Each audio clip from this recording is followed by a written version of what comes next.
Assalamualaikum.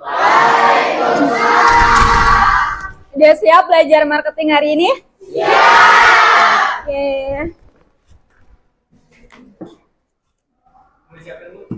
Boleh ketua kelas siapin dulu ya. Siap. Baik teman-teman, sebelum kita mulai pembelajaran, mari kita membaca doa sesuai keadaan masing-masing. Doa dimulai.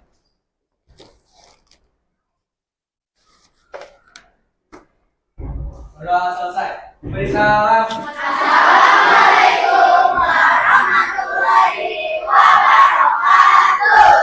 Waalaikumsalam warahmatullahi wabarakatuh. Gimana kabarnya hari ini? Udah pada makan siang? Udah siap belajar? Hari ini ada yang nggak masuk? Nihil ya? Oke. Kalian udah baca materi saya yang udah dikirim di grup? Udah ya? Tentang apa? Oke, sebelumnya kita udah pernah belajar tentang materi konsep pemasaran. Ada yang masih ingat berapa sih konsep dasar pemasaran itu? Ada berapa? Ada 6 ya, apa aja? Produk, produksi, penjualan. Oke, ada 6 ya. Yang pertama ada konsep produksi. Yang kedua, yang ketiga, yang keempat, yang kelima, yang terakhir. Oh, berarti masih ingat ya materi yang kemarin kita sudah bahas? Nah, setelah konsep pemasaran, kita akan mempelajari terkait bauran pemasaran atau marketing mix. Nah, seperti biasa, sebelum kita melanjutkan pembahasan hari ini, silakan kerjakan pretestnya terlebih dahulu ya. Waktunya 5 menit dari sekarang.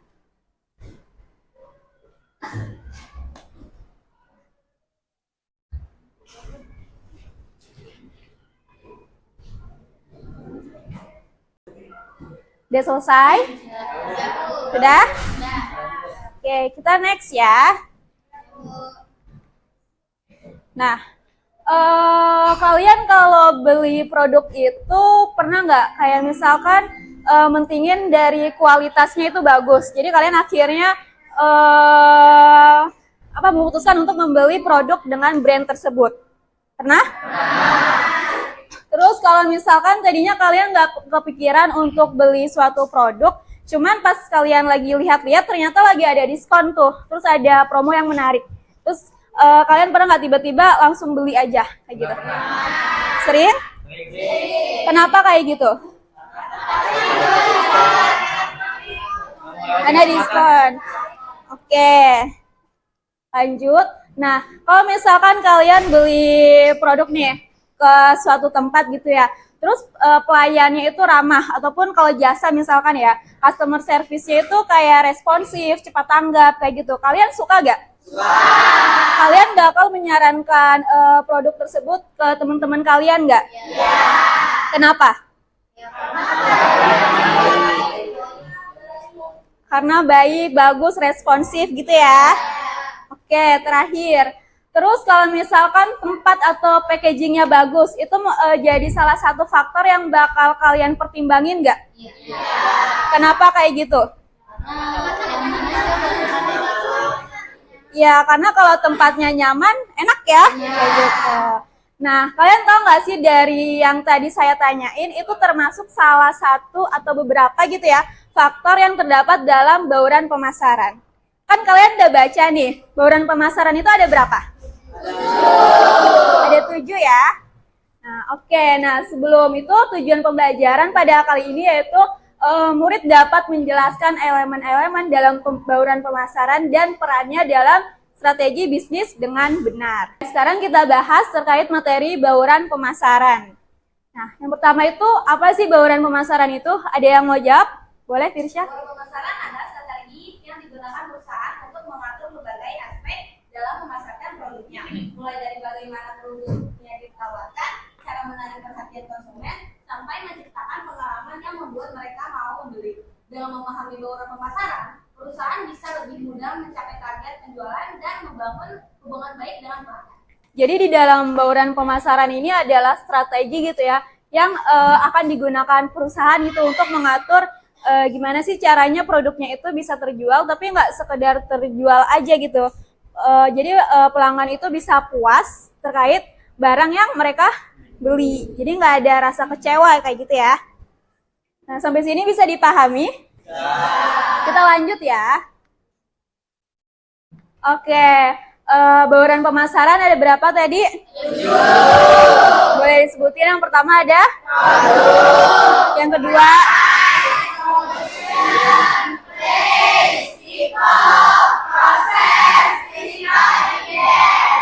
Oke, ada yang mau jelasin nggak masing-masing dari produk itu apa, kayak gimana, terus harga, promosi, dan semuanya? Ada yang mau?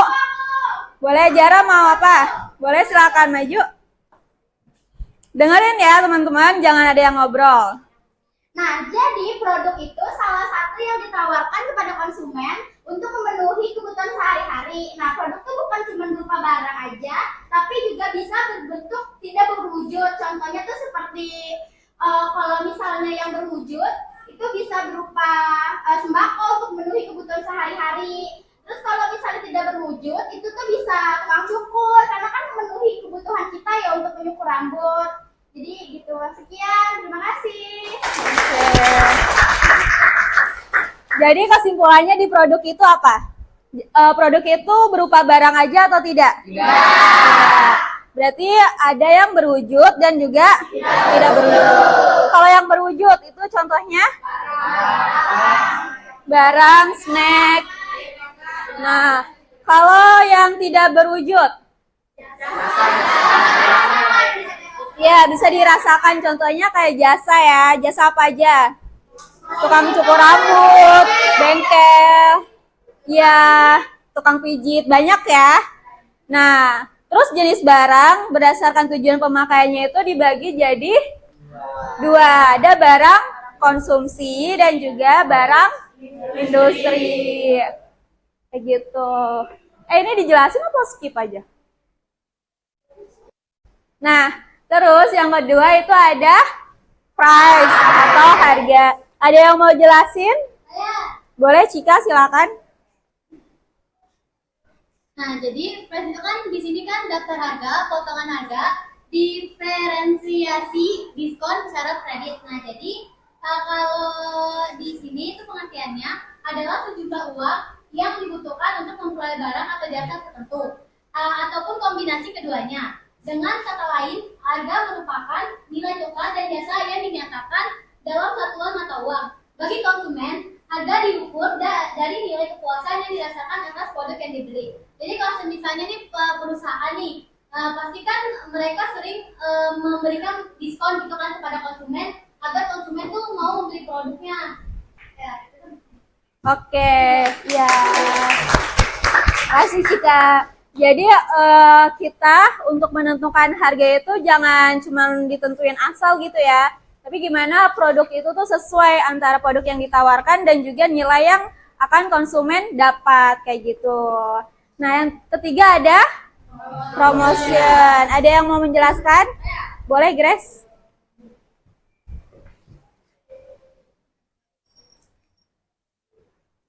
Jadi buat promosi, kalau yang di sini kan tulisannya itu promosi penjualan dan publisitas saat penjualan, iklan, target, dan jenis media dan jenis iklan.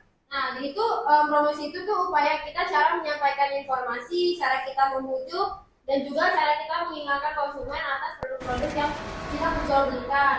Lalu menginformasikan semua tentang produk yang kita punya dan kita ingin perjualbelikan kepada konsumen. Juga cara perusahaan itu mempromosikan produk yang mereka punya dengan di era sekarang dengan menggunakan media sosial contohnya. Jadi perusahaan juga harus menyesuaikan sesuai era digital yang ada, sesuai tren yang ada dengan media promosi yang sesuai dengan target pasar, contohnya kayak media sosial kayak gitu. Oke, makasih Grace. Nah, jadi di promosi ini adalah gimana sih cara perusahaan itu bisa memperkenalkan produknya kepada calon konsumennya agar tertarik untuk membeli produk tersebut. Nah, sekarang lanjut yang keempat ada apa? Place. Ada yang mau jelasin? Boleh, Resti, silakan.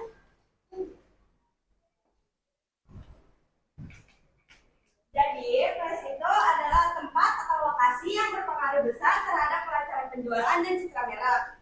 Nah, faktor yang perlu diperhatikan dalam memilih tempat tuh yang pertama, akses. Aksesnya harus mudah dijangkau. Yang kedua, visibilitas, yaitu mudah terlihat dan aman. Yang ketiga, lalu lintas, potensi pembeli dan risiko kemacetan. Yang keempat, ekspansi, yaitu ketersediaan ruang untuk berkembang. Yang kelima, lingkungan, kesesuaian dengan kebutuhan konsumen sekitar. Yang keenam, pesaing, yaitu jumlah dan kekuatan pesaing. Dan yang terakhir, peraturan pemerintah, harus dukung regulasi. Oke, terima kasih Resti. Nah, jadi dalam menentukan tempat gitu ya, kita harus tahu nih tempat tersebut strategis atau enggak sih. Terus kalau misalkan dari luar, kira-kira orang-orang itu bisa tahu nggak apa yang kita jual gitu. Jadi kan kalau misalkan dari luarnya nggak kelihatan, kita nggak tahu ya kalau misalkan di situ tuh ada tempat gitu ya. Kayak gitu, jadi harus terlihat. Nah, kemudian yang selanjutnya ada apa? People. Ada yang mau jelasin? Boleh, Nasyita, silakan.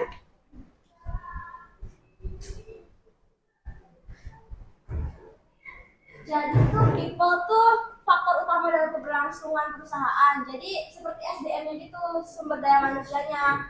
Jadi kayak gini karyawannya, pembelinya, pelanggannya, kayak gitu. Di ini tuh penilaian kualitasnya tuh ada 5 dimensi merah gitu. Nanti mungkin ada penjelasan lebih lanjutnya. Oke. Terima kasih. Kasih Nasyita. Nah, jadi kalau di people, dia nggak cuma tentang karyawannya aja gitu ya yang harus ramah, yang harus cepat melayani, tapi juga kepada konsumennya. Kayak gitu. Gimana sih konsumen itu bisa puas gitu ya terhadap produk yang mereka beli. Di situ tuh ada 5 indikator yang bisa kita singkat jadi TERA. TERA. Apa T pertama? Tangibles. Yang kedua ada empati. R yang ketiga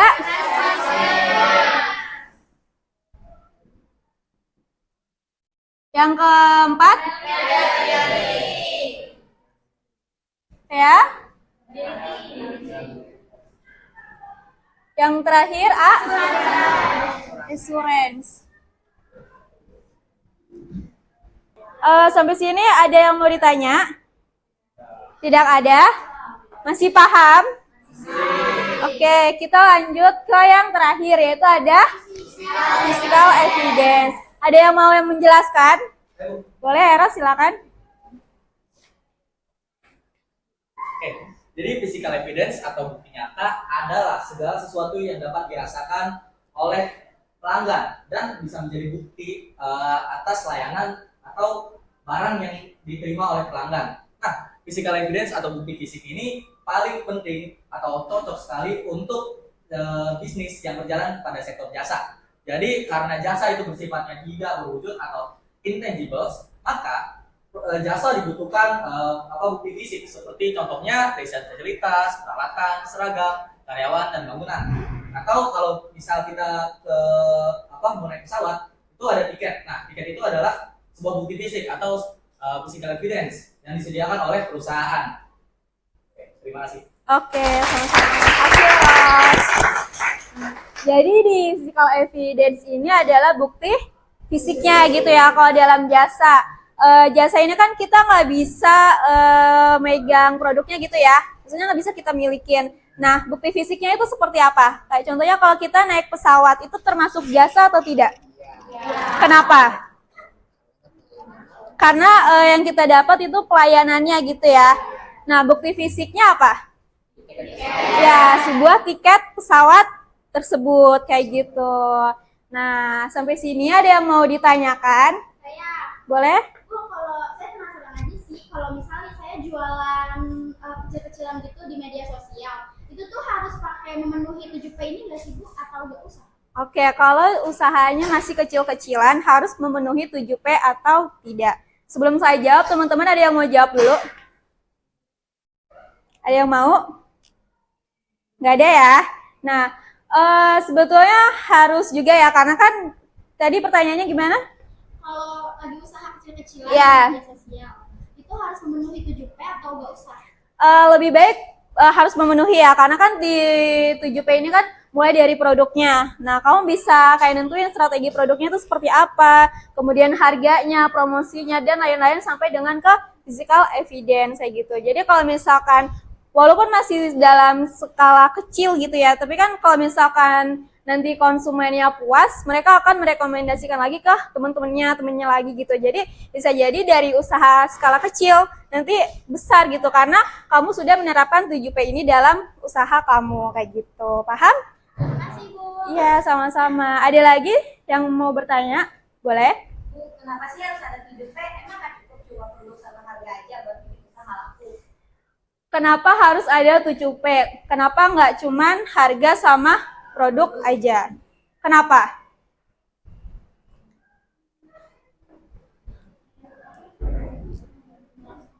Kenapa, Jara? Boleh? Karena 7P itu dapat membantu melangsungkan suatu usaha itu untuk melancarkan produk yang dijual. Iya, betul. Jadi nggak cuman kita punya produknya, terus kita langsung nentuin harganya, enggak ya. Kan kita juga harus menilai kepuasan konsumennya gitu ya. Jadi kalau misalkan produknya ada, tapi harganya nggak sesuai gitu ya. Jadi kan value yang didapat dari konsumen mungkin nggak seimbang dengan harga yang mereka jual, yang mereka kasih gitu ya. Nah, dari situ nantinya konsumen bisa kecewa gitu ya.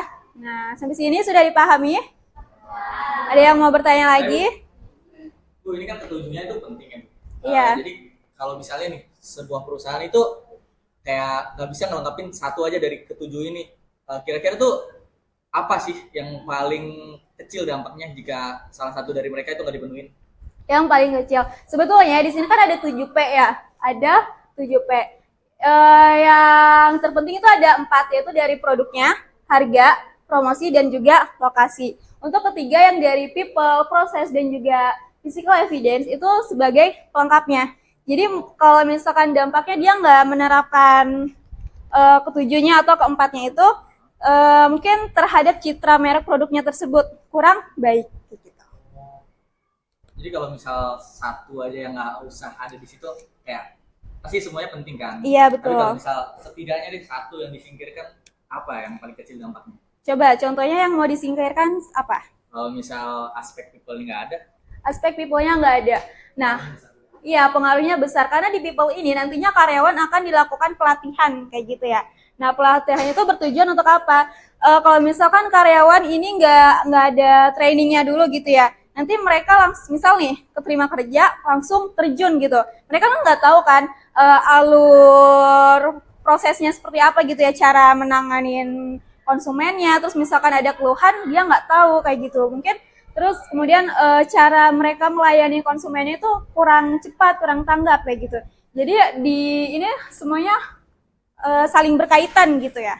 jadi nggak bisa ya. Iya, betul, lebih. Semuanya sikapnya kepentingan itu setara. Jadi, Iya. Sudah? Sama-sama, ada yang mau tanya? Sudah ya? Nah, untuk mengukur pemahaman kalian ya, katanya kan kalian udah paham gitu ya. Nah, kita mau ngadain kuis.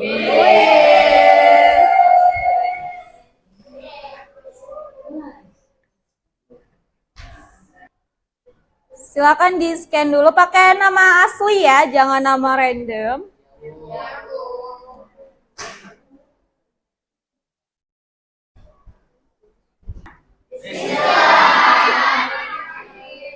Mulai ya. Mulai. 1, 2, 3.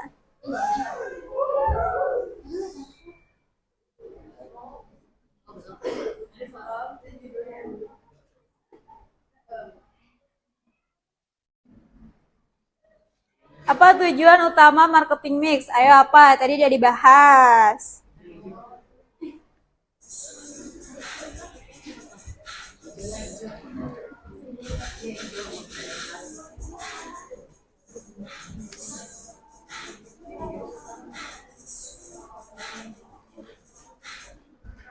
Oke. Siapa nih yang jawab merah nih? Lanjut ya ke soal nomor 2. Wow, Grace nih.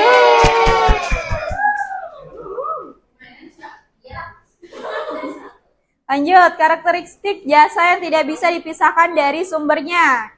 Apa?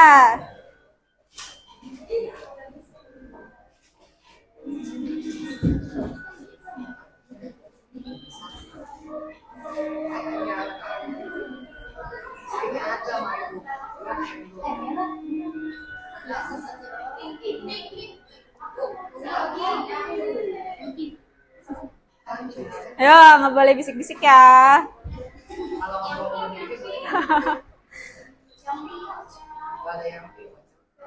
Yeay. Siapa yang jawab kuning? Siapa yang jawab biru? Lanjut ya. Ya, ini sih.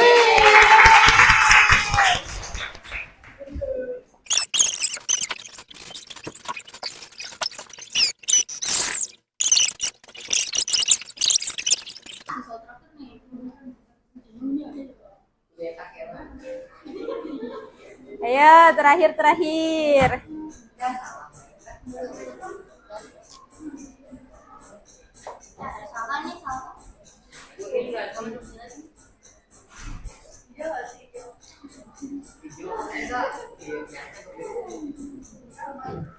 Yeay.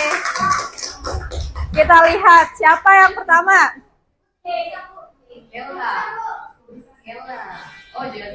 Jelda. Yang kedua deh. Yang pertama siapa nih?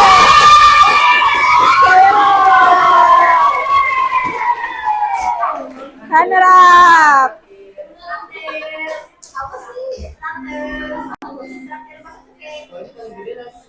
Oke. Nah, masih pada semangat? Masih mau jawab soal? Oke, kita lanjut ya. Jadi nanti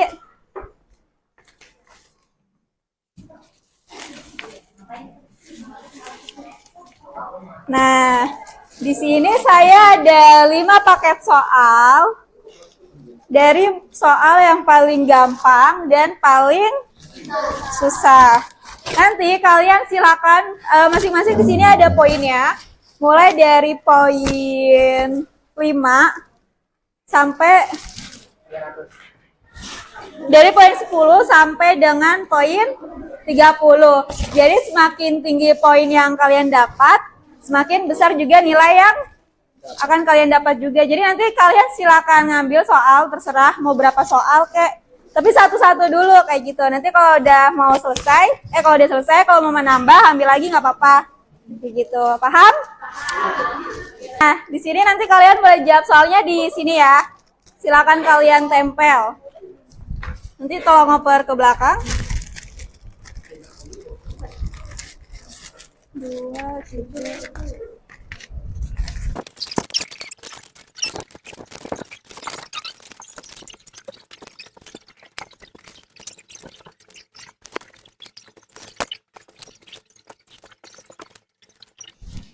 Ya, paham nggak cara mainnya? Apa coba? Berebutan ya. Oke, satu-satu dulu. Oh, satu. Satu. Mulai.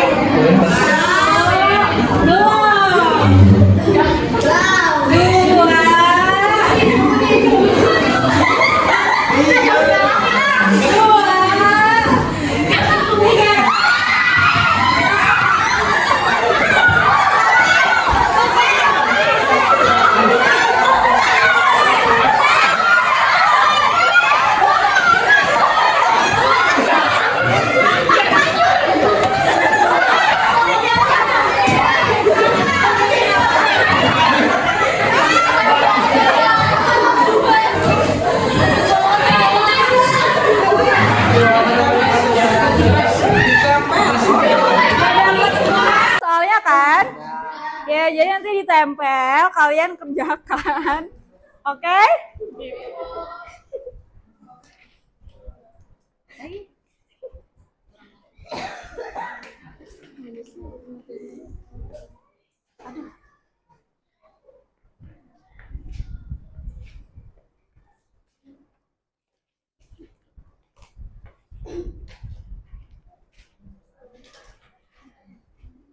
Kumpulkan ya.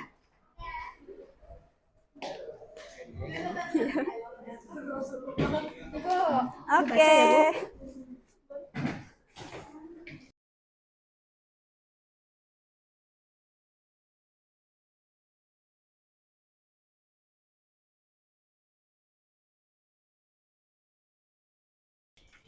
Makasih ya.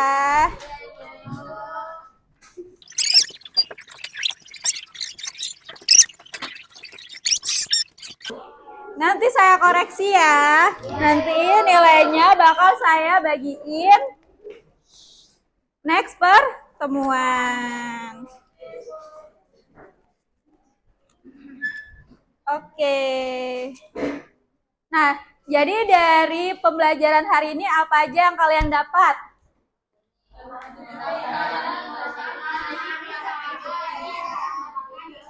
Coba satu-satu, siapa yang mau jelasin apa yang kalian dapat hari ini?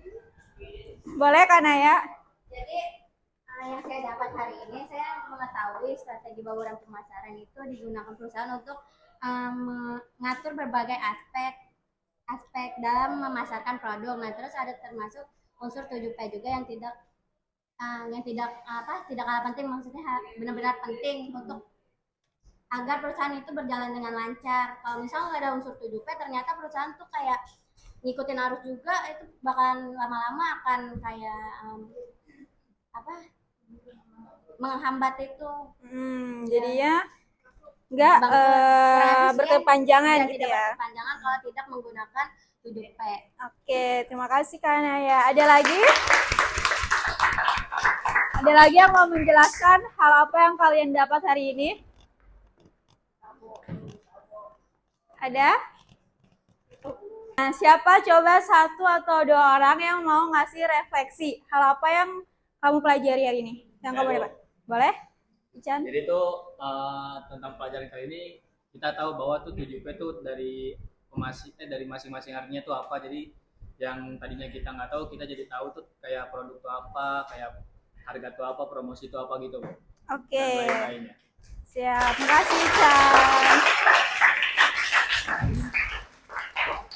Nah, berarti untuk pembelajaran hari ini cukup ya.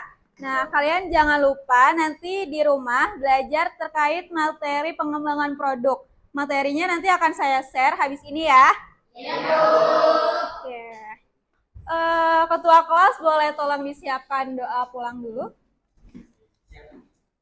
Siap. Ayo teman-teman, sebelum kita pulang, mari kita belajar masing-masing. Berdoa dimulai.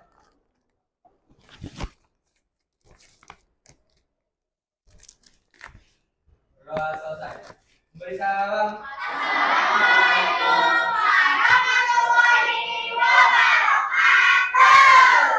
Waalaikumsalam warahmatullahi wabarakatuh.